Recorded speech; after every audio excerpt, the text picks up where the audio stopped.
Hello friends, welcome to Two Brothers Finance and good evening. ಇವತ್ತಿನ market updates ಏನಂದ್ರೆ, Sensex 487 points gain ಆಗಿ 82,344 ಅಲ್ಲಿ close ಆಗಿದೆ. Nifty 167 points gain ಆಗಿ 25,342 ಅಲ್ಲಿ ಕ್ಲೋಸ್ ಆಗಿದೆ. ಬ್ಯಾಂಕ್ ನಿಫ್ಟಿ 393 ಪಾಯಿಂಟ್ಸ್ ಗೇನ್ ಆಗಿ 59,598 ಅಲ್ಲಿ ಕ್ಲೋಸ್ ಆಗಿದೆ. ಫ್ರೆಂಡ್ಸ್, ಇವತ್ತು ಮಾರ್ಕೆಟ್ ನೋಡಿದ್ರಾ ತುಂಬಾನೇ ಪಾಸಿಟಿವ್ ಆಗಿ ರಿಯಾಕ್ಟ್ ಆಗಿದೆ. ಇವತ್ತು ಈ ಲಾರ್ಜ್ ಕ್ಯಾಪ್ಸ್ ಗಿನ್ನ ಮಿಡ್ ಅಂಡ್ ಸ್ಮಾಲ್ ಕ್ಯಾಪ್ಸ್ ಇನ್ನೂ ಸ್ವಲ್ಪ ಪಾಸಿಟಿವ್ ಆಗಿ ರಿಯಾಕ್ಟ್ ಆಗಿದೆ. ಇವತ್ತು ಬರೀ ಮಿಡ್ ಕ್ಯಾಪ್ಸ್ ಆದ್ರೆ ಎಬೋ 1.5% ಪಾಸಿಟಿವ್ ಅಲ್ಲಿ ಕ್ಲೋಸ್ ಆಗಿದೆ. ಸ್ಮಾಲ್ ಕ್ಯಾಪ್ಸ್ ಆದ್ರೆ ಎಬೋ 2% ಪಾಸಿಟಿವ್ ಆಗಿ ರಿಯಾಕ್ಟ್ ಆಗಿದೆ. ಅದರಿಂದನೇ ಇವತ್ತು ನಮ್ಮ ಪೋರ್ಟ್ಫೋಲಿಯೋಸ್ ಎಲ್ಲ ಇಷ್ಟು ಪಾಸಿಟಿವ್ ಆಗಿ ರಿಯಾಕ್ಟ್ ಆಗಿರೋದು. ಮತ್ತೆ ಫ್ರೆಂಡ್ಸ್, ಈಗ ಪ್ರತಿಯೊಬ್ರು ಒಂದ್ಸಲ ಕಮೆಂಟ್ ಸೆಷನ್ ಅಲ್ಲಿ ಕಮೆಂಟ್ ಮಾಡಿ ಇವತ್ತು ನಿಮ್ಮ ಪೋರ್ಟ್ಫೋಲಿಯೋಸ್ ಎಷ್ಟು ಪರ್ಸೆಂಟ್ ಗ್ರೋ ಆಗಿದೆ ಅಂತ. ಮತ್ತೆ ಇವತ್ತು ನಮ್ಮ ಮಾರ್ಕೆಟ್ಸ್ ಈ ತರ ಪಾಸಿಟಿವ್ ಆಗಿ ರಿಯಾಕ್ಟ್ ಆಗೋದಕ್ಕೆ ಮೇನ್ ರೀಸನ್ ಏನು ಅಂತ ಅಂದ್ರೆ, ಫ್ರೆಂಡ್ಸ್, ನಿನ್ನೆ ಮಾರ್ಕೆಟ್ ನ್ಯೂಸ್ ಅಲ್ಲೇನೆ ಕ್ಲಿಯರ್ ಆಗಿ ಮೆನ್ಷನ್ ಮಾಡಿದ್ದೆ. ಈಗ ಇಂಡಿಯಾ ಮತ್ತೆ ಯುರೋಪಿಯನ್ ಫ್ರೀ ಟ್ರೇಡ್ ಅಗ್ರಿಮೆಂಟ್ ಏನ್ ಕಂಪ್ಲೀಟ್ ಆಗಿದೆ, ನಮ್ಮ ಮಾರ್ಕೆಟ್ಸ್ಗೆ ತುಂಬಾನೇ ಪಾಸಿಟಿವ್ ಆಗುತ್ತೆ ಅಂತ. ಜೊತೆಗೆ ನಿನ್ನೆ ವಿಡಿಯೋದಲ್ಲೇನೆ ಈ ಫ್ರೀ ಟ್ರೇಡ್ ಅಗ್ರಿಮೆಂಟ್ ಇಂದ ಯಾವ್ಯಾವ ಸೆಕ್ಟರ್ಗೆ ಪಾಸಿಟಿವ್ ಆಗುತ್ತೆ, ಅದರಲ್ಲೂ ಯಾವ ಸ್ಟಾಕ್ಸ್ಗೆ ಸ್ಪೆಸಿಫಿಕ್ ಆಗಿ ಪಾಸಿಟಿವ್ ಆಗುತ್ತೆ ಅಂತ ಕೂಡ ನಿನ್ನೆ ವಿಡಿಯೋದಲ್ಲೇನೆ ಕ್ಲಿಯರ್ ಆಗಿ ಮಾತಾಡ್ಕೊಂಡಿದ್ವಿ. ಯಾರಾದ್ರೂ ಆ ವಿಡಿಯೋನ ನೋಡಿಲ್ಲ ಅಂತಂದ್ರೆ ಒಂದ್ಸಲ ಆ ವಿಡಿಯೋನ ನೋಡಿ, ನಿಮ್ಗೆ ಇನ್ನೂ ಕ್ಲಿಯರ್ ಆಗಿ ಅರ್ಥ ಆಗುತ್ತೆ. ಅದಾದ್ಮೇಲೆ ಇವತ್ತಿನ ಮಾರ್ಕೆಟ್ಸ್ ಈ ತರ ಪಾಸಿಟಿವ್ ಆಗಿ ರಿಯಾಕ್ಟ್ ಆಗೋದಕ್ಕೆ ಮಲ್ಟಿಪಲ್ ಸೆಕ್ಟಾರ್ ಸಪೋರ್ಟ್ ಮಾಡಿದೆ. ಅದರಲ್ಲೊಂದು ಡಿಫೆನ್ಸ್ ಸೆಕ್ಟಾರ್. ಫ್ರೆಂಡ್ಸ್, ಈಗ ಈ ಡಿಫೆನ್ಸ್ ಸೆಕ್ಟಾರ್ ಬಗ್ಗೆ ಲಾಸ್ಟ್ 2 years ಇಂದ ಕೂಡ ತುಂಬಾ ಸಲನೇ ಮಾತಾಡ್ಕೊಂಡಿದ್ವಿ. ಜೊತೆಗೆ ನಾನೇ ತುಂಬಾ ಸಲ ಹೇಳಿದ್ದೆ, ಈ ಡಿಫೆನ್ಸ್ ಸೆಕ್ಟಾರ್ ರಿಲೇಟೆಡ್ ಆಗಿ ನಾನು ಕೂಡ ತುಂಬಾನೇ ಪಾಸಿಟಿವ್ ಆಗಿದ್ದೀನಿ, ಅದನ್ನು ಲಾಂಗ್ ಟರ್ಮ್ ಅಲ್ಲಿ ಅಂತ ಮೆನ್ಷನ್ ಮಾಡಿದ್ದೆ. ಶುರುವಿಂದ ನಮ್ಮ ಮಾರ್ಕೆಟ್ ನ್ಯೂಸ್ ನೋಡ್ತಿರೋರ್ಗೆ ಇದು ಗೊತ್ತೇ ಇರುತ್ತೆ. ಜೊತೆಗೆ ನೀವ್ ಯಾರಾದ್ರೂ ಡಿಫೆನ್ಸ್ ಅಲ್ಲಿ ಇನ್ವೆಸ್ಟ್ ಮಾಡಿದ್ರೆ ಒಂದ್ಸಲ ಕಮೆಂಟ್ ಸೆಷನ್ ಅಲ್ಲಿ ಡಿಫೆನ್ಸ್ ಅಂತ ಕಮೆಂಟ್ ಮಾಡಿ. ಫ್ರೆಂಡ್ಸ್, ಇವತ್ತು ಈ ಡಿಫೆನ್ಸ್ ಇಂಡೆಕ್ಸ್ ನೋಡಿದ್ರಾ ನಿಯರ್ಲಿ 7% ವರೆಗೂ ಪಾಸಿಟಿವ್ ಆಗಿ ರಿಯಾಕ್ಟ್ ಆಗಿದೆ. ಜೊತೆಗೆ ಇಂಡಿವಿಜುವಲ್ ಆಗಿ ಪ್ರತಿ ಒಂದು ಕಂಪನಿ ನೋಡಿದ್ರು ಎಬೋ 5% ಪಾಸಿಟಿವ್ ಆಗಿ ರಿಯಾಕ್ಟ್ ಆಗಿದೆ. ಹಿಂದೂಸ್ತಾನ್ ಏರೋನಾಟಿಕ್ಸ್ ಆದ್ರೆ above 6%, Bharat Electronics 9%, Solar Industries 9%, Mazagon Ship Building 7%, Bharat Dynamics 6%, Cochin Ship Yard 6%, Garden Reach Ship Building 5%. ಈ ತರ ಪ್ರತಿ ಒಂದು ಕಂಪನಿ ನೋಡಿದ್ರು ಇವತ್ತು ತುಂಬಾ ಪಾಸಿಟಿವ್ ಆಗಿ ರಿಯಾಕ್ಟ್ ಆಗಿದೆ. ಯಾಕಂದ್ರೆ ಈ ಯೂನಿಯನ್ ಬಜೆಟ್ಗೆ ಇನ್ನ 3 days ಇದೆ.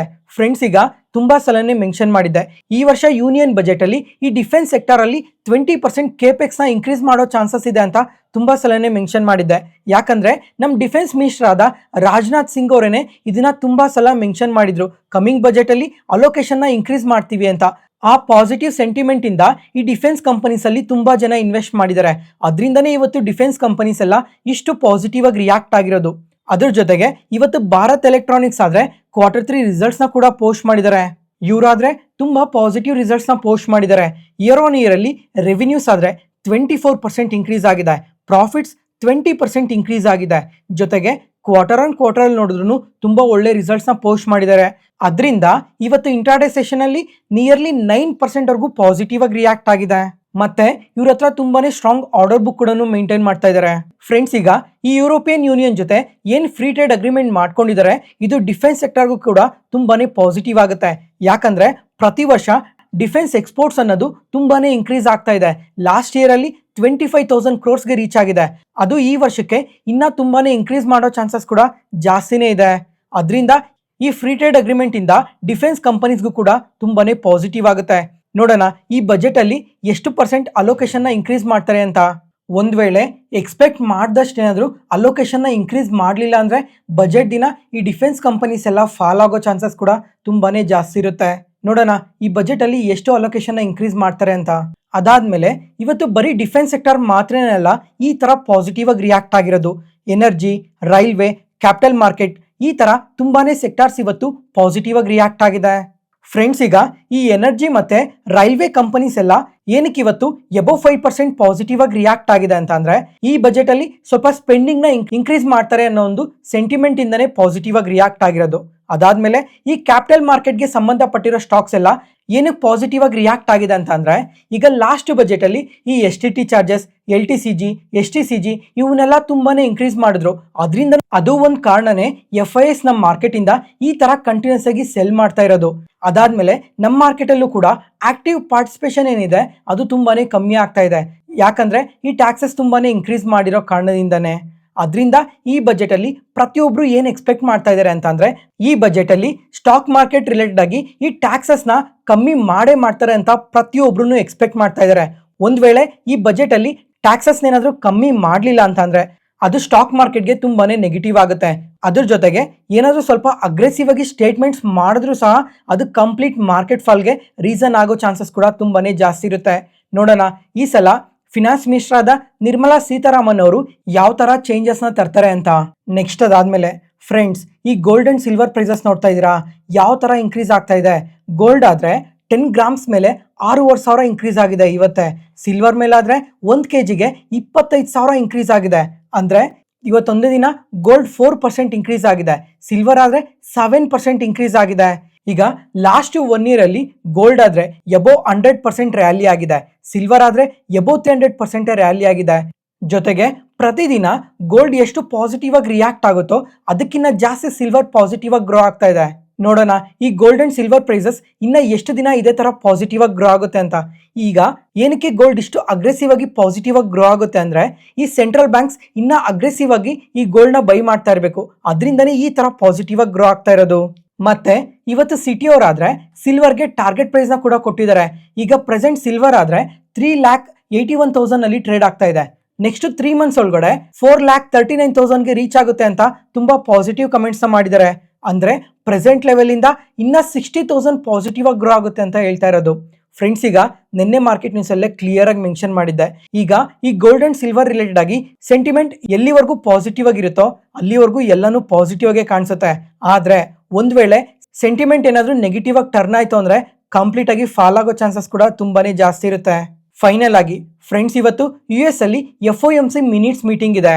ಈಗ ಈ ಮಿನಿಟ್ಸ್ ಮೀಟಿಂಗ್ ಅಲ್ಲಿ ಪ್ರತಿಯೊಬ್ರು ಏನ್ ಎಕ್ಸ್ಪೆಕ್ಟ್ ಮಾಡ್ತಾ ಇದ್ದಾರೆ ಅಂತ ಅಂದ್ರೆ ಯಾವುದೇ ತರ ಇಂಟ್ರೆಸ್ಟ್ ರೇಟ್ ಕಟ್ ಮಾಡಲ್ಲ ಅಂತ ಎಕ್ಸ್ಪೆಕ್ಟ್ ಮಾಡ್ತಾ ಇದ್ದಾರೆ.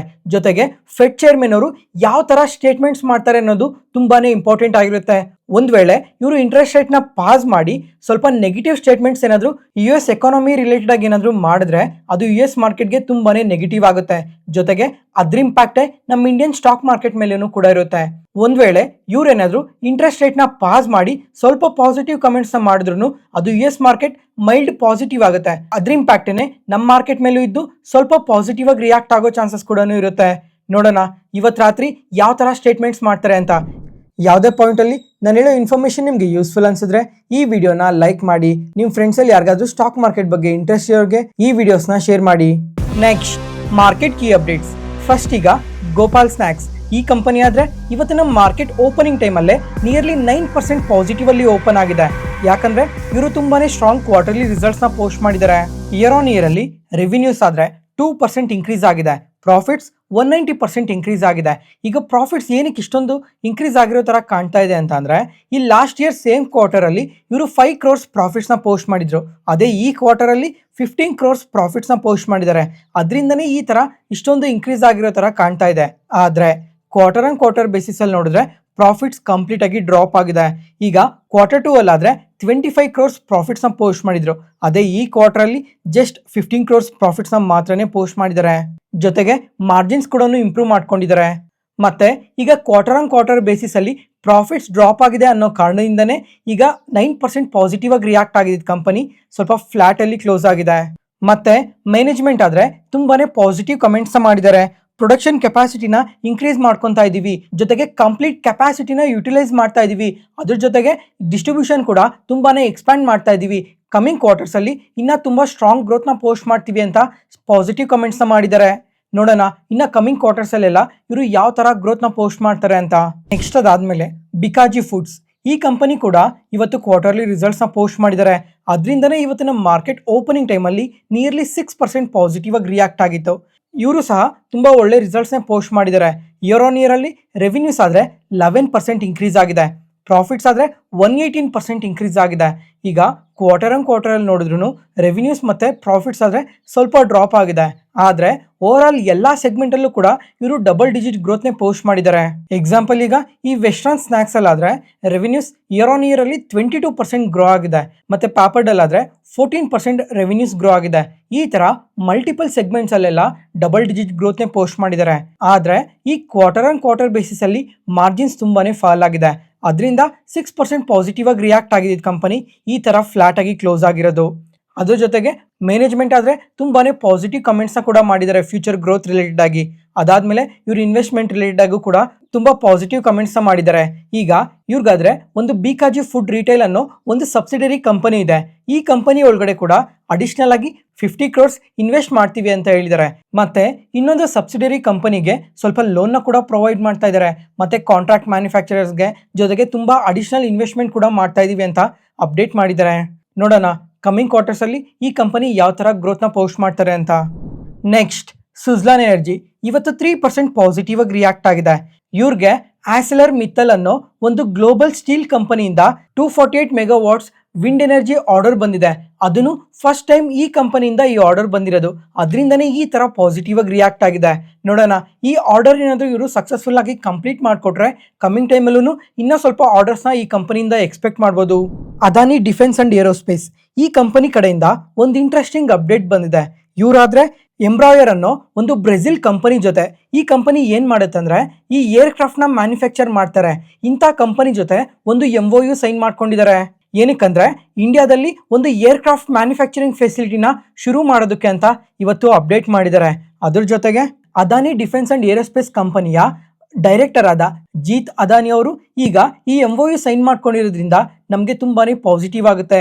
ನಾವು ಕೊಲಾಬ್ರೇಷನ್ ಅಲ್ಲಿ ಕಮಿಂಗ್ ಟೈಮಲ್ಲಿ ಈ ಏರ್ಕ್ರಾಫ್ಟ್ ನ ಮ್ಯಾನುಫ್ಯಾಕ್ಚರ್ ಮಾಡ್ತೀವಿ, ಅದ್ರ ಜೊತೆಗೆ ಸಪ್ಲೈ ಮಾಡ್ತೀವಿ, ಆಫ್ಟರ್ ಮಾರ್ಕೆಟ್ ಸರ್ವಿಸಸ್ನ ಪ್ರೊವೈಡ್ ಮಾಡ್ತೀವಿ, ಮತ್ತೆ ಪೈಲಟ್ ಟ್ರೈನಿಂಗ್ ನ ಕೂಡ ಕೊಡ್ತೀವಿ. ಇದರಿಂದ ತುಂಬಾನೇ ಪಾಸಿಟಿವ್ ಆಗುತ್ತೆ ಅಂತ ಹೇಳಿದ್ದಾರೆ. ಅದಾದ್ಮೇಲೆ ಆಯಿಲ್ ಇಂಡಿಯಾ ಮತ್ತೆ ONGC ಈ ಎರಡೂ ಕಂಪನೀಸ್ ನೋಡಿದ್ರೆ ಇವತ್ತು ಇಂಟ್ರಾಡೇ ಸೆಷನ್ ಅಲ್ಲಿ ನಿಯರ್ಲಿ 10% ವರೆಗೂ ಪಾಸಿಟಿವ್ ಆಗಿ ರಿಯಾಕ್ಟ್ ಆಗಿದೆ. ಫ್ರೆಂಡ್ಸ್, ಈಗ ಈ ಎರಡು ಕಂಪನೀಸ್ ಬಿಸ್ನೆಸ್ನ ಏನ್ ಮಾಡ್ತಾರೆ ಅಂತ ಅಂದ್ರೆ ಕ್ರೂಡ್ ಆಯಿಲ್ನ ಎಕ್ಸ್ಟ್ರಾಕ್ಟ್ ಮಾಡಿ ಸೆಲ್ ಮಾಡ್ತಾರೆ. ಈಗ ಲಾಸ್ಟ್ 1 ಮಂತ್ ಇಂದ ನೋಡ್ಕೊಂಡ್ರೆ ಈ ಜಿಯೋ ಪೊಲಿಟಿಕಲ್ ಅನ್ಸರ್ಟಿನಿಟೀಸ್ ಎಲ್ಲ ತುಂಬಾನೇ ಜಾಸ್ತಿ ಆಗ್ತಾನೆ ಇದೆ. ಈಗ ಡೊನಾಲ್ಡ್ ಟ್ರಂಪ್ ಅವರಾದ್ರೆ ತುಂಬಾನೇ ಕಂಟ್ರೀಸ್ ಮೇಲೆ ಟ್ಯಾರಿಫ್ನ ಹಾಕ್ತಾನೆ ಬರ್ತಾ ಇದ್ದಾರೆ. ಈಗ ಲಾಸ್ಟ್ ವೀಕಲ್ಲಿ ಯುರೋಪಿಯನ್ ಕಂಟ್ರೀಸ್ ಮೇಲೆಲ್ಲ ಟ್ಯಾರಿಫ್ನ ಹಾಕಿದ್ರು. ಜೊತೆಗೆ ಈ ಮಿಡಲ್ ಈಸ್ಟರ್ನ್ ಕಂಟ್ರೀಸ್ ಅಲ್ಲಿ ಟೆನ್ಷನ್ಸ್ ಇರೋ ಕಾರಣದಿಂದ ಮತ್ತೆ ಉಕ್ರೇನ್ ರಷ್ಯಾ ಯುದ್ಧದಿಂದ ಈ ತರ ಮಲ್ಟಿಪಲ್ ರೀಸನ್ಸ್ ಇಂದ ಕ್ರೂಡ್ ಆಯಿಲ್ ಪ್ರೈಸಸ್ ಆದ್ರೆ ಇನ್ಕ್ರೀಸ್ ಆಗ್ತಾನೆ ಇದೆ. ಈ ತರ ಎಷ್ಟು ಕ್ರೂಡ್ ಆಯಿಲ್ ಪ್ರೈಸಸ್ ಇನ್ಕ್ರೀಸ್ ಆದ್ರೆ ಅಷ್ಟು ಈ ಎರಡು ಕಂಪನೀಸ್ಗೆ ತುಂಬಾನೇ ಪಾಸಿಟಿವ್ ಆಗುತ್ತೆ. ಜೊತೆಗೆ ಇವತ್ತು ಸ್ಟ್ರಾಂಗ್ ವಾಲ್ಯೂಮ್ಸ್ ಇಂದ ಕೂಡ ಈ ಕಂಪನೀಸ್ ಇಷ್ಟು ಪಾಸಿಟಿವ್ ಆಗಿ ರಿಯಾಕ್ಟ್ ಆಗಿದೆ. ಮತ್ತೆ ಈ ಕ್ರೂಡ್ ಆಯಿಲ್ ಪ್ರೈಸಸ್ ಇನ್ಕ್ರೀಸ್ ಆಗೋದ್ರಿಂದ ಈ ಎರಡು ಕಂಪನೀಸ್ಗೆನೂ ಪಾಸಿಟಿವ್ ಆಗುತ್ತೆ. ಆದ್ರೆ ಇಂಡಿಯಾ ಕ್ರೂಡ್ ಆಯಿಲ್ನ ಇಂಪೋರ್ಟ್ ಮಾಡ್ಕೊಳೋ ಕಂಟ್ರಿ, ಅದರಿಂದ ಇದು ನಮ್ಮ ಕಂಟ್ರಿಗೆ ಅಷ್ಟೇನು ಪಾಸಿಟಿವ್ ಏನಾಗಲ್ಲ. ಎಂದೇ ಆಗಲಿ ಕ್ರೂಡ್ ಆಯಿಲ್ ಪ್ರೈಸಸ್ ಸ್ವಲ್ಪ ಕಮ್ಮಿಯಲ್ಲಿದ್ರೇನೆ ಅದು ನಮ್ಮಂಥ ಕಂಟ್ರೀಸ್ಗೆ ತುಂಬಾನೇ ಪಾಸಿಟಿವ್ ಆಗುತ್ತೆ. ನೋಡೋಣ ಇನ್ನು ಕಮ್ಮಿಂಗ್ ಟೈಮಲ್ಲೂ ಈ ಜಿಯೋ ಪೊಲಿಟಿಕಲ್ ಟೆನ್ಷನ್ಸ್ ಎಲ್ಲ ಇನ್ಕ್ರೀಸ್ ಆಗ್ತಾವ ಅಥವಾ ಕಮ್ಮಿ ಆಗುತ್ತಾ ಅಂತ. ನೆಕ್ಸ್ಟ್ CG ಪವರ್ ಈ ಕಂಪನಿ ಆದ್ರೆ ಇವತ್ತು ಇಂಟ್ರಾಡೇ ಸೆಷನ್ ಅಲ್ಲಿ ನಿಯರ್ಲಿ 10% ವರೆಗೂ ಪಾಸಿಟಿವ್ ಆಗಿ ರಿಯಾಕ್ಟ್ ಆಗಿದೆ. ಯಾಕಂದ್ರೆ ಫ್ರೆಂಡ್ಸ್, ಈ ಕಂಪನಿ ನೆನ್ನೆ ನಮ್ಮ ಮಾರ್ಕೆಟ್ ಟೈಮಲ್ಲೇನೆ ಕ್ವಾರ್ಟರ್ಲಿ ರಿಸಲ್ಟ್ಸ್ನ ಪೋಸ್ಟ್ ಮಾಡಿದ್ರು. ಆದರೆ ಈ ರಿಸಲ್ಟ್ಸ್ ಏನು ಅಷ್ಟೇನು ಪಾಸಿಟಿವ್ಗೆ ಏನು ಪೋಸ್ಟ್ ಮಾಡಿಲ್ಲ. ಜೊತೆಗೆ ಅನಲಿಸ್ಟ್ ಎಸ್ಟಿಮೇಟೆಡ್ಗಿನ್ನ ಬಿಲೋ ರಿಸಲ್ಟ್ಸ್ನೇ ಪೋಸ್ಟ್ ಮಾಡಿದ್ದಾರೆ. ಈಗ ಇಯರ್ ಆನ್ ಇಯರ್ ಅಲ್ಲಿ ರೆವಿನ್ಯೂಸ್ ಆದರೆ 26% ಇನ್ಕ್ರೀಸ್ ಆಗಿದೆ, ಪ್ರಾಫಿಟ್ಸ್ ಆದರೆ 18% ಇನ್ಕ್ರೀಸ್ ಆಗಿದೆ. ಮತ್ತೆ ಕ್ವಾರ್ಟರ್ ಆನ್ ಕ್ವಾರ್ಟರಲ್ಲಿ ನೋಡಿದ್ರು ರೆವಿನ್ಯೂಸ್ ಅಲ್ಲಿ ಸ್ವಲ್ಪ ಗ್ರೋತ್ ಇದೆ, ಪ್ರಾಫಿಟ್ಸ್ ಅಲ್ಲಿ ಏನು ಮೇಜರ್ ಗ್ರೋತ್ ಏನಿಲ್ಲ. ಜೊತೆಗೆ ಇಯರ್ ಆನ್ ಇಯರ್ ಅಲ್ಲಿ ಮತ್ತೆ ಕ್ವಾರ್ಟರ್ ಆನ್ ಕ್ವಾರ್ಟರ್ ಅಲ್ಲಿ ಮಾರ್ಜಿನ್ಸ್ ಕೂಡ ಫಾಲ್ ಆಗಿದೆ. ಈ ತರ ವೀಕ್ ರಿಸಲ್ಟ್ಸ್ ನ ಪೋಸ್ಟ್ ಮಾಡಿದ್ಮೇಲೆ ಅನಲಿಸ್ಟ್ ಆದ್ರೆ ಈ ಕಂಪನಿ ಟಾರ್ಗೆಟ್ ಪ್ರೈಸ್ ನ ಕಟ್ ಮಾಡಿದ್ದಾರೆ. ಈಗ ನೋವಮ್ ಅವರಾದ್ರೆ ಬೈ ರೇಟಿಂಗ್ ಕೊಟ್ಟು ಟಾರ್ಗೆಟ್ ಪ್ರೈಸ್ ಮುಂಚೆ 82 rupees ಪರ್ ಶೇರ್ ಅಂತ ಹೇಳಿದ್ರು, ಅದನ್ನ ಇವಾಗ 820 rupees ಪರ್ ಶೇರ್ ಅಂತ ಟಾರ್ಗೆಟ್ ಪ್ರೈಸ್ ನ ಕಟ್ ಮಾಡಿದ್ದಾರೆ. ಅದ್ರ ಜೊತೆಗೆ ಆಮ್ಕೆ ಗ್ಲೋಬಲ್ ಅವರು ಅಷ್ಟೇ ಮುಂಚೆ 850 rupees ಟಾರ್ಗೆಟ್ ಪ್ರೈಸ್ ನ ಕೊಟ್ಟಿದ್ರು, ಅದನ್ನ ಇವಾಗ ಕಟ್ ಮಾಡ್ತಾ 775 rupees ಪರ್ ಶೇರ್ ಅಂತ ಅಪ್ಡೇಟ್ ಮಾಡಿದ್ದಾರೆ. ಈ ತರ ಅನಲಿಸ್ಟ್ ಎಲ್ಲ ಅಪ್ಡೇಟ್ ಮಾಡಿದ್ಮೇಲೆ ಈ ಕಂಪನಿ ಮ್ಯಾನೇಜ್ಮೆಂಟ್ ಕಡೆಯಿಂದ ಒಂದು ಅಪ್ಡೇಟ್ ಬಂದಿದೆ. ಅದರಿಂದನೇ ಇವತ್ತು ಇಂಟ್ರಾಡೇ ಸೆಷನ್ ಅಲ್ಲಿ ಈ ತರ ಪಾಸಿಟಿವ್ ಆಗಿ ರಿಯಾಕ್ಟ್ ಆಗಿರೋದು. ಇವತ್ತು ಕಂಪನಿ ಮ್ಯಾನೇಜ್ಮೆಂಟ್ ಆದ್ರೆ ಈ ಪವರ್ ಸೆಗ್ಮೆಂಟ್ ರಿಲೇಟೆಡ್ ಆಗಿ ತುಂಬಾನೇ ಪಾಸಿಟಿವ್ ಕಮೆಂಟ್ಸ್ ಮಾಡಿದ್ದಾರೆ. ಈಗ ಡೊಮೆಸ್ಟಿಕ್ ಆರ್ಡರ್ಸ್ ಏನಿದಾವೆ ಇವಕ್ಕಿನ್ನ ಈ ಎಕ್ಸ್ಪೋರ್ಟ್ ಆರ್ಡರ್ಸ್ ರಿಲೇಟೆಡ್ ಆಗಿ ನಮಗೆ ಹೈಯರ್ ಮಾರ್ಜಿನ್ಸ್ ಇರುತ್ತೆ ಅಂತ ಸ್ಟೇಟ್ಮೆಂಟ್ಸ್ ಮಾಡಿದ್ದಾರೆ. ಅದ್ರ ಜೊತೆಗೆ ಎಕ್ಸ್ಪೋರ್ಟ್ ಆರ್ಡರ್ಸ್ ಏನೇ ಇಯರ್ ಆನ್ ಇಯರ್ ಅಲ್ಲಿ 50% ಇನ್ಕ್ರೀಸ್ ಆಗಿದೆ. ಅದರಿಂದ ಕಮಿಂಗ್ ಟೈಮಲ್ಲೂ ಇನ್ನೂ ತುಂಬಾನೇ ಪಾಸಿಟಿವ್ ಆಗಿ ಗ್ರೋ ಆಗ್ತೀವಿ ಅಂತ ಪಾಸಿಟಿವ್ ಕಮೆಂಟ್ಸ್ ಮಾಡಿದ್ದಾರೆ. ಜೊತೆಗೆ ಈ ಕ್ವಾರ್ಟರ್ ಅಲ್ಲಾದ್ರೆ ಈ OSAT ಬಿಸ್ನೆಸ್ ರಿಲೇಟೆಡ್ ಆಗಿ ತುಂಬಾನೇ ಇನ್ವೆಸ್ಟ್ ಮಾಡಿದೀವಿ, ಅದರಿಂದ ಸ್ವಲ್ಪ ಮಾರ್ಜಿನ್ಸ್ ಈ ತರ ಕಮ್ಮಿ ಆಗಿದೆ ಅಂತ ಕೂಡ ಅಪ್ಡೇಟ್ ಮಾಡಿದ್ದಾರೆ. ಅದ್ರ ಜೊತೆಗೆ ಸ್ಟ್ರಾಂಗ್ ವಾಲ್ಯೂಮ್ಸ್ ಇಂದ ಕೂಡ ಇವತ್ತು 10% ಪಾಸಿಟಿವ್ ಆಗಿ ರಿಯಾಕ್ಟ್ ಆಗಿದೆ. ನೆಕ್ಸ್ಟ್ ಮಹೀಂದ್ರಾ ಲಾಜಿಸ್ಟಿಕ್ಸ್ ಆದ್ರೆ ಇವತ್ತು 15% ಪಾಸಿಟಿವ್ ಆಗಿ ರಿಯಾಕ್ಟ್ ಆಗಿದೆ. ಇವರು 11 ಕ್ವಾರ್ಟರ್ಸ್ ಆದ್ಮೇಲೆ ತುಂಬಾ ಒಳ್ಳೆ ರಿಸಲ್ಟ್ಸ್ ನ ಪೋಸ್ಟ್ ಮಾಡಿ ಇವಾಗ ಪ್ರಾಫಿಟ್ ಗೆ ಟರ್ನ್ ಆಗಿದ್ದಾರೆ. ಅದರಿಂದನೇ ಇವತ್ತು ಇಷ್ಟು ಪಾಸಿಟಿವ್ ಆಗಿ ರಿಯಾಕ್ಟ್ ಆಗಿರೋದು. TVS ಮೋಟಾರ್ಸ್ ಈ ಕಂಪನಿ ಆದ್ರೆ ಇವತ್ತಿನ ಮಾರ್ಕೆಟ್ ಟೈಮ್ ಅಲ್ಲೇನೆ ಕ್ವಾರ್ಟರ್ಲಿ ರಿಸಲ್ಟ್ಸ್ ನ ಪೋಸ್ಟ್ ಮಾಡಿದ್ದಾರೆ. ಅದರಿಂದನೇ ಇವತ್ತು ಇಂಟರ್ಡೇ ಸೆಷನ್ ಅಲ್ಲಿ ನಿಯರ್ಲಿ 5% ವರೆಗೂ ಪಾಸಿಟಿವ್ ಆಗಿ ರಿಯಾಕ್ಟ್ ಆಗಿರೋದು. ಇವರಾದ್ರೆ ತುಂಬಾನೇ ಎಕ್ಸ್ಟ್ರಾರ್ಡಿನರಿ ರಿಸಲ್ಟ್ಸ್ ನ ಪೋಸ್ಟ್ ಮಾಡಿದ್ದಾರೆ. ಇಯರ್ ಆನ್ ಇಯರ್ ಅಲ್ಲಿ ರೆವಿನ್ಯೂಸ್ ಆದ್ರೆ 34% ಇನ್ಕ್ರೀಸ್ ಆಗಿದೆ. ಪ್ರಾಫಿಟ್ಸ್ ಆದ್ರೆ 55% ಇನ್ಕ್ರೀಸ್ ಆಗಿದೆ. ಮತ್ತೆ ಕ್ವಾರ್ಟರ್ ಆನ್ ಕ್ವಾರ್ಟರ್ ಅಲ್ಲಿ ನೋಡಿದ್ರು ರೆವಿನ್ಯೂಸ್ ತುಂಬಾನೇ ಇನ್ಕ್ರೀಸ್ ಆಗಿದೆ. ಮತ್ತೆ ಪ್ರಾಫಿಟ್ಸ್ ಕೂಡ ಅದೇ ತರ ಇನ್ಕ್ರೀಸ್ ಆಗಿದೆ. ಓವರ್ ಆಲ್ ಈ ಕ್ವಾರ್ಟರ್ ಅಲ್ಲಿ ತುಂಬಾನೇ ಒಳ್ಳೆ ರಿಸಲ್ಟ್ಸ್ ನ ಪೋಸ್ಟ್ ಮಾಡಿದ್ದಾರೆ. ಜೊತೆಗೆ ಎಂದೇ ಆಗಲಿ ಆಟೋ ಸೆಕ್ಟರ್ ಅಲ್ಲಿ ಇಯರ್ ಆನ್ ಇಯರ್ ಅಲ್ಲಿ ಸೇಮ್ ಕ್ವಾರ್ಟರ್ ಜೊತೆನೆ ಕಂಪೇರ್ ಮಾಡಬೇಕು. ಎಂದೇ ಆಗಲಿ ಕ್ವಾರ್ಟರ್ ಆನ್ ಕ್ವಾರ್ಟರ್ ಬೇಸಿಸ್ ಅಲ್ಲಿ ರಿಸಲ್ಟ್ಸ್ ನ ಅನಾಲಿಸಿಸ್ ಮಾಡಬಾರ್ದು. ಫ್ರೆಂಡ್ಸ್, ಈಗ ಇಯರ್ ಆನ್ ಇಯರ್ ಅಲ್ಲಿ ಇವ್ರ ಸೇಲ್ಸ್ ಯಾವ ತರ ಇನ್ಕ್ರೀಸ್ ಆಗಿದೆ ಅಂತ ನೋಡಿದ್ರೆ, ಮೋಟಾರ್ ವೆಹಿಕಲ್ ಸೇಲ್ಸ್ ಆದ್ರೆ ಇಯರ್ ಆನ್ ಇಯರ್ ಅಲ್ಲಿ 31% ಇನ್ಕ್ರೀಸ್ ಆಗಿದೆ. ಸ್ಕೂಟರ್ಸ್ ಅಲ್ಲಿ 25% ಇನ್ಕ್ರೀಸ್ ಆಗಿದೆ. ಜೊತೆಗೆ ಎಕ್ಸ್ಪೋರ್ಟ್ಸ್ ಕೂಡ 35% ಇನ್ಕ್ರೀಸ್ ಆಗಿದೆ. 3 ವೀಲರ್ಸ್ ಅಲ್ಲಿ 106% ಇನ್ಕ್ರೀಸ್ ಆಗಿದೆ. ಎಲೆಕ್ಟ್ರಿಕ್ ವೆಹಿಕಲ್ಸ್ ಅಲ್ಲಿ ಕೂಡ 40% ಸೇಲ್ಸ್ ಇನ್ಕ್ರೀಸ್ ಆಗಿದೆ. ಓವರ್ ಆಲ್ ಸೇಲ್ಸ್ ಮಾತ್ರ ತುಂಬಾನೇ ಇನ್ಕ್ರೀಸ್ ಮಾಡ್ಕೊತಾ ಇದ್ದಾರೆ. ಈ GST 2.0 ಇಂದ ಕೂಡ ಈ ಕಂಪನಿಗೆ ತುಂಬಾನೇ ಅಡ್ವಾಂಟೇಜ್ ಆಗಿದೆ. ಅದರಿಂದನೇ ಈ ತರ ಸೇಲ್ಸ್ ಎಲ್ಲ ಇನ್ಕ್ರೀಸ್ ಆಗಿರೋದು. ನೋಡೋಣ ಇನ್ನ ಕಮಿಂಗ್ ಕ್ವಾರ್ಟರ್ಸ್ ಅಲ್ಲಿ ಕೂಡ ಈ ಕಂಪನಿ ಯಾವ ತರ ಗ್ರೋ ಆಗುತ್ತೆ ಅಂತ. ಈ ವಿಡಿಯೋನ ಇಲ್ಲಿವರೆಗೂ ನೋಡ್ತಾ ಇದ್ದೀರಾ ಅಂದರೆ ನಾನು ಹೇಳ್ತಿರೋ ಇನ್ಫಾರ್ಮೇಷನ್ ನಿಮಗೆ ತುಂಬ ಉಪಯೋಗ ಆಗ್ತಿದೆ ಅಂತ ಅನ್ಕೊಂತೀನಿ. ಅದಕ್ಕೋಸ್ಕರ ಈ ವಿಡಿಯೋನ ಲೈಕ್ ಮಾಡಿ, ಈ ಚಾನಲ್ನ ಸಬ್ಸ್ಕ್ರೈಬ್ ಆಗಿ. ಈ ಥರ ಕಂಟೆಂಟ್ನ ಪ್ರತಿದಿನ ಪೋಸ್ಟ್ ಮಾಡ್ತಾನೆ ಇರ್ತೀವಿ, ಅವನ್ನ ತಪ್ಪದೆ ನೋಡ್ಬೋದು. Thank you.